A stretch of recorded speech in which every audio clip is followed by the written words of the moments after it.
নিউজিল্যান্ডের বিপক্ষে বিধ্বংসী সেঞ্চুরির মাহিদুল ইসলাম অঙ্কন এবং ক্যাপ্টেন নুরুল হাসান সোহানের। নিউজিল্যান্ডের বিপক্ষে জোড়া সেঞ্চুরিতে এই দিন 344 রানের এক বিধ্বংসী ইনিংস খেলেছে বাংলাদেশ ক্রিকেট টিম। 2-1 অবশ্য সিরিজও জিতে নিয়েছে বাংলাদেশ এ টিম।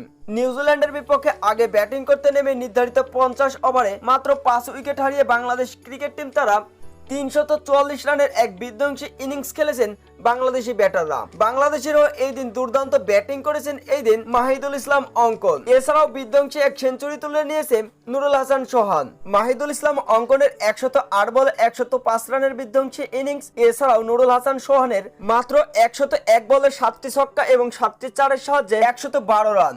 নিউজিল্যান্ড ক্রিকেট টিম অবশ্য 345 রানের লক্ষ্যে ব্যাটিং করতে নেমে 287 রানে অবশ্য অল আউট হয়ে যায়। 87 রানের বিশাল বড় এক ব্যবধানে জয় পেয়েছে। নিউজিল্যান্ডের বিপক্ষে এমন দুর্দান্ত জয়ের দিন অবশ্য ম্যাচ সেরা নির্বাচিত হয়েছে নুরুল হাসান সোহান। সেই সাথে সাথে অবশ্য নিউজিল্যান্ডের বিপক্ষে 2-0 সিরিজও জিতে নিয়েছে বাংলাদেশ ক্রিকেট টিম।